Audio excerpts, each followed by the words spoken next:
अस्सलाम वालेकुम दोस्तों, उम्मीद करता हूँ खैर आफियत से होंगे और अच्छे से ट्रेडिंग कर रहे होंगे। मार्केट बहुत बोर लगी मुझे टेक्निकली। मैं ओवरऑल नहीं राय अपनी कायम करूंगा, बट टेक्निकली मुझे मार्केट बहुत बोर लगी है। लास्ट टाइम एनालिसिस करने में और आपको एंट्री पॉइंट्स देने में बहुत मजा आया था। इस टाइम के ऊपर जैसा कि मैंने लास्ट टाइम के ऊपर कुछ फ्लैग या कुछ एक स्ट्रक्चर ड्रॉ करने की कोशिश की थी और ब्रेकआउट भी हुआ, मार्केट थोड़ा सेल भी गई, बट वो लिक्विडिटी, वो वॉल्यूम, वो चीज नहीं आ सकी है। अगर हम गोल्ड की मजीद बात करें और कमेंट्स में बताते रहा करें, कोई पेयर वगैरह, कोई चीज, कोई स्ट्रेटजी, कोई मेथड, कुछ भी सीखना हो तो बता दिया करें। वीकली एनालिसिस वो चीज है जिसकी मदद से हम सीख सकते हैं। अब मार्केट क्या कर रही है? मार्केट इस तरीके से थोड़ा सा ट्रेडर्स को कंफ्यूज भी कर रही है, कुछ स्ट्रक्चर इस तरह के बना रही है जिससे लोग कंफ्यूज हो रहे हैं। मैं इसका ओवरव्यू बड़ा सिंपल कर देता हूँ।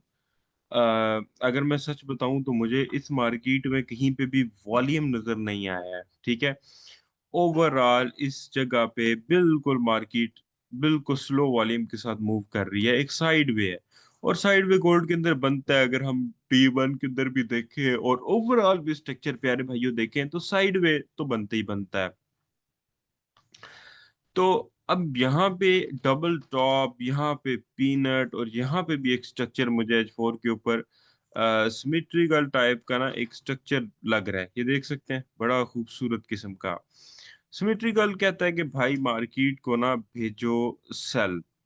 तो ये अगर नीचे ब्रेकआउट होता है तो मार्केट को ये सेल भेज सकता है। और मैंने लास्ट टाइम क्या बोला था कि D1 की एक डिमांड है और इनगल्फिंग बनी हुई है। अगर आपको मेरे शब्द, मेरे वर्ड याद हो तो मैंने क्या कहा था कि बेशक D1 में इनगल्फिंग बनी है बट मार्केट को सेल जाना चाहिए। अब 100% एक्यूरेट तो मैं क्लेम भी नहीं करता कि मैं हूं ना, मैं हो सकता हूं ना, मेरी मार्केट अपनी है। जो फड़े मारते हैं या एक आधी वीडियो को हिट हो गई तो बस फड़े मार दिए, मैं तो वो एनालिसिस करता हूँ जो एक ट्रेडर को करने चाहिए। तो ये लास्ट टाइम बुलिश इनगल्फिंग थी D1 पे और मैंने ये बोला था कि मार्केट ऊपर नहीं जाएगी बल्कि वापस इस डिमांड से ऑर्डर लेने वापस फिर आएगी और फिर बाय जाएगी। बट सेल तो आई है, लेकिन स्टिल मैं फिर कहूंगा, मेरे जो अंदाजा था वो ये था कि मार्केट डिमांड के अंदर आएगी। स्टिल सेल आई है। अगर आप मेरे लास्ट एनालिसिस वाली वीडियो देखो तो सेल तो आई है बट इसके अंदर नहीं आई। कमेंट्स में जरा थोड़ा सलाम दुआ करते रहा करें, पता चलता रहता है, कोई अपडेट, कोई चीज पूछनी हो, कोई स्ट्रेटजी, कोई मेथड। अच्छा, मैं ये चाह रहा था, ये देख रहे हैं, मैं इस तरीके से ये चीज चाह रहा था ये हो, बट नहीं हुआ है। और अब ये जो इनगल्फिंग है इसका भी असर बेसूद रहा, ये भी मार्केट को बहुत ज्यादा बाय नहीं दे पाई। और मुझे कुछ और गड़बड़ लग रही है। इवन के D1 के अंदर भी ये जो स्ट्रक्चर था जो मैं अभी मार्क कर रहा था वो D1 के अंदर भी बन रहा है। और यहाँ पे एक D1 की इनगल्फिंग भी है यहाँ पे। तो अगर ये ब्रेक करता है डाउनवर्ड तो कहानी कुछ और होगी गोल्ड की। फिर आप गोल्ड को 3600, 3500 समथिंग एरिया के अंदर देख सकते हैं, ठीक है। लेकिन अगर ये फेल हो जाता है फिर मार्केट काफी देर तक इस साइड वे ट्रेंड के अंदर रह सकती है, या ट्रेंड फिर वापस मार्केट का 5000 की तरफ जाएगा। मार्केट में इनगल्फिंग बनने के बाद भी वॉल्यूम नहीं आया। लास्ट टाइम मैं थोड़ा झिझक रहा था, डर रहा था, क्योंकि इनगल्फिंग थी, नीचे डिमांड थी। लेकिन लास्ट टाइम मैंने बड़ी जुर्रत के साथ ये बात कही थी कि मार्केट नहीं ऊपर जाएगी। तो अब मैं आपको कंफ्यूज नहीं करता, क्योंकि जब हम एनालिसिस कर रहे होते हैं ना तब क्रिटिकल थिंकिंग भी चल रही होती है साथ ना। थिंक अबाउट भी कर रहे होते हैं कि क्या करें, ये भी है, ये भी है, ये मेथड भी है, ब्ला ब्ला ब्ला ब्ला। सिंपल करते हैं, कंफ्यूज नहीं करते, सीधी बातें करते हैं, आसान आसान वाली ना। यहाँ पे ये आप अगर मार्क करके रख लें तो ये इस तरीके से, ठीक है, इस तरीके से ये अगर आप मार्क करके रख लें, वैसे हाँ ये एक्यूरेट सिनेरियो यही बन रहा है। इससे पहले यहाँ पे भी ये सिनेरियो बन चुका है, इस जगह पे ये देख सकते हैं। हाँ, बहुत ज्यादा स्ट्रेट टाइप ये स्ट्रक्चर बन रहा है। अगर ये स्ट्रक्चर डाउनवर्ड ब्रेक होता है तो ये एक कंटिन्यूशन स्ट्रक्चर है, ठीक है, इसके अकॉर्डिंग सेल जाना चाहिए। एक चीज ये मार्क करके रख लें, ये जिस तरफ भी ब्रेकआउट हुआ आप घुस जाइएगा, बट मैं ये आपको रिक्वेस्ट करूंगा कि सेलिंग के अंदर थोड़ा कोशिश करें। और ये ब्रेकआउट होने के बाद भी ना, अगर ये स्ट्रक्चर बनता भी है, फिर भी ये वाली जो D1 की डिमांड है ये इरेलीवेंट नहीं होगी जब तक मार्केट इस डिमांड को ब्रेक नहीं करती है। ठीक है, मुझे ये वाला स्ट्रक्चर दोबारा इस तरीके से लग रहा है कि मार्केट आएगी डिमांड जोन से, फिर यहाँ से ये बाय जाना शुरू करेगी। ये बातें बाद में सोचेंगे, थोड़े छोटे लेवल की बातें करते हैं। इस तरीके से ये एक स्ट्रक्चर ये वाला मार्क कर लें D1 के ऊपर भी, और H4 के ऊपर भी ये स्ट्रक्चर मार्क कर लें। इसके अलावा अब आप एक और काम करेंगे। वो काम क्या है कि फाइबोनाची टूल, जहां पे कुछ भी काम नहीं करेगा वहां पे आपको फाइबोनाची टूल काम करेगा। तो आप फाइबोनाची टूल को सिलेक्ट करोगे, लास्ट हाई से लास्ट लो तक, जो लास्ट लो ये है ना, उसके बाद तो मार्केट साइड वे में घूम रही है, तो हम लास्ट हाई लास्ट लो लेंगे इस तरीके से, ये वाला। अगर फाइबोनाची रिट्रेसमेंट देखी जाए और इसको अगर गौर से इसका मुशाहिदा किया जाए, तो प्यारे भाइयों मार्केट जो है सबसे पहले 50 के लेवल से रिट्रेसमेंट ले चुकी है। फिर अगेन मार्केट 50 और 61 के गोल्डन रेशो से रिट्रेसमेंट ले चुकी है, अगेन 50 और अगेन 50। तो मार्केट बार बार इस 50 के सॉरी साइकोलॉजिकल रेशो के ऊपर बार बार हिट कर रही है, बार बार मिन्नतें कर रही है, ऊपर जाने के लिए भीख मांग रही है, लेकिन मार्केट नहीं जाने दे पा रही। फाइबोनाची की मदद से हम ये तो देख पा रहे हैं कि ये जो लेवल है ना, ये कुछ ना कुछ मार्केट को रोक रहा है, तो कुछ ना कुछ तो होने वाला है। या तो मार्केट इस लेवल को फेल करके नीचे जाएगी, या फिर मार्केट यहीं से नीचे जाएगी। ये दो तीन सिनेरियोज हैं, मैं आपके लिए सिंपल करता हूँ। अब सिनेरियो नंबर वन, फाइबो के ऊपर ट्रेड नहीं बनती है। सिनेरियो नंबर वन के अंदर ये आप सिमेट्रिकल ड्रॉ करेंगे, ब्रेकआउट के ऊपर आप ट्रेड लेंगे। सिनेरियो नंबर टू के अंदर आप क्या करेंगे, अगर ये नहीं हो पाता, ब्रेकआउट नहीं हो पाता, फिर हम क्या करेंगे, फिर हम क्या सोच रहे हैं, मैं उसके बारे में भी आता हूँ।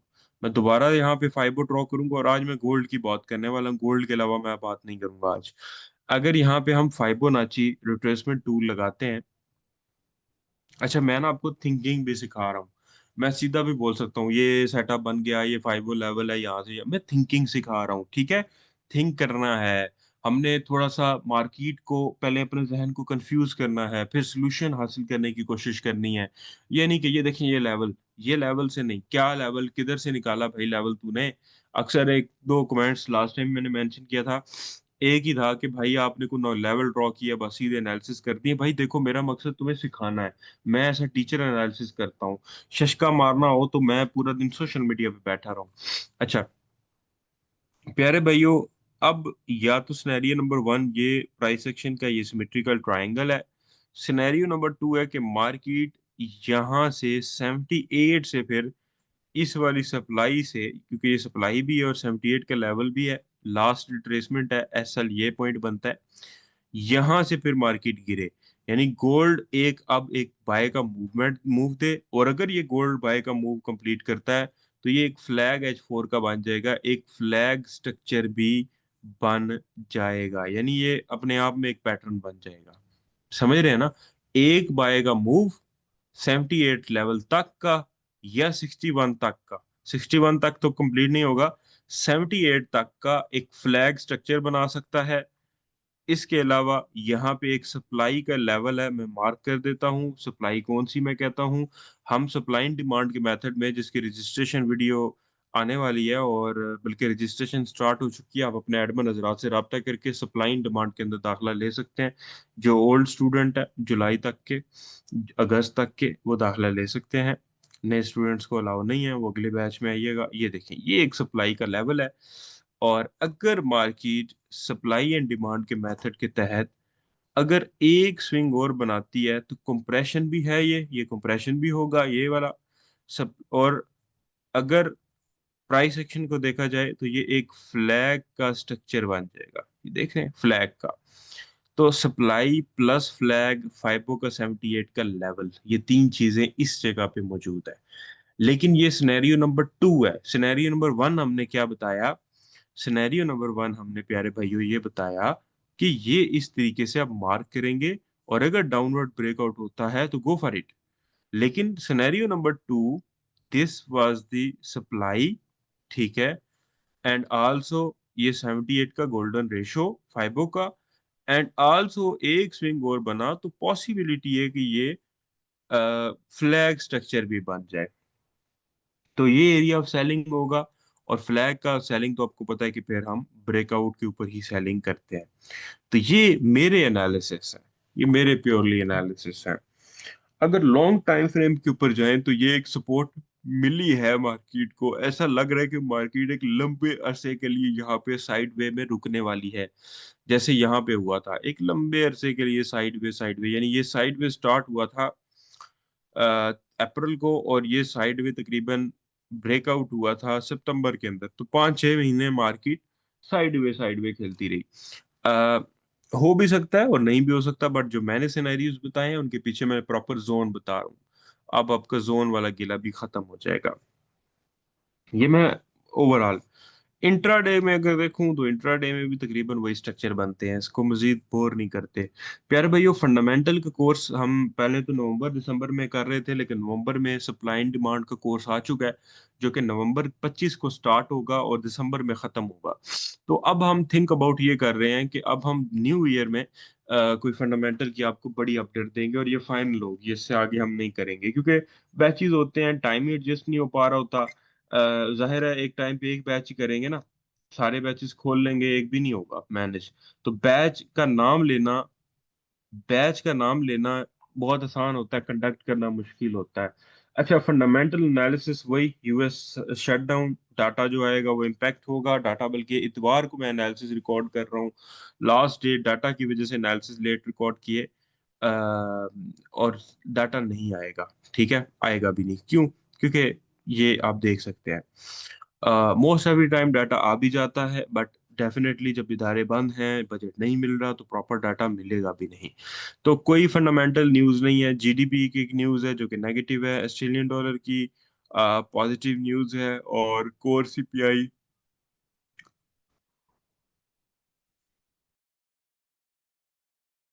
अच्छा कोर सीपीआई बढ़ रही है, और सीपीआई कम हो रही है। दूसरी सीपी की रिपोर्ट, ये तो एनालिसिस करना बहुत मुश्किल है इस टाइम पे। तो टेक्निकली मैंने चीजें आपको समझा दी हैं। अगर आप मजीद समझना चाहते हैं, जैसे जेबीपी जेपीवाई है, वो लास्ट टाइम वाले एनालिसिस के साथ खड़ा हूं मैं। लास्ट टाइम जो एनालिसिस किए थे उसके ऊपर मैं खड़ा हूँ। जीओएसटी जेपीवाई में वेज बन चुका है, इस तरीके से आप ये मार्क कर लें जल्दी के साथ। वेज बन चुका है, जो कि अभी ब्रेकआउट नहीं करने वाला, ये मुझे नहीं लगता कि ट्रेड करना चाहिए, मैं इसको कैंसिल कर रहा हूँ, ठीक है।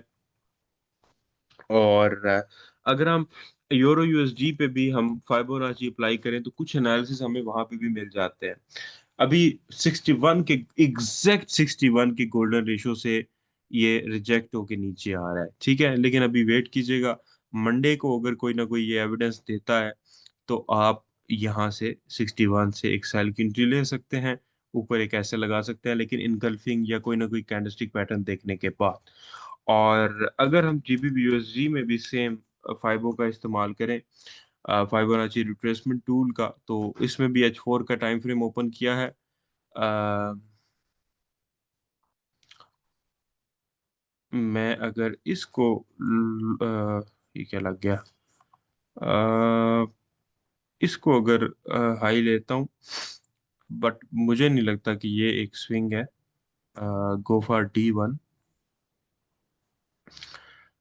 ये अगर मैं स्विंग मार्क करता हूँ D1 का, तो गोल्डन रेशो काफी ऊपर है और सप्लाई लेवल भी ऊपर है, यानी मार्केट का जो सेलिंग रेशो है वो एक तो ये 61 है और एक ये 78 है। 61-78 के दरमियान एक D1 सप्लाई का लेवल भी मौजूद है। दैट्स इट, आज के लिए इतना ही गाइस। नो फंडामेंटल्स, दुआ में याद रखिएगा। इंशाल्लाह ताला फिर मुलाकात होगी। अल्लाह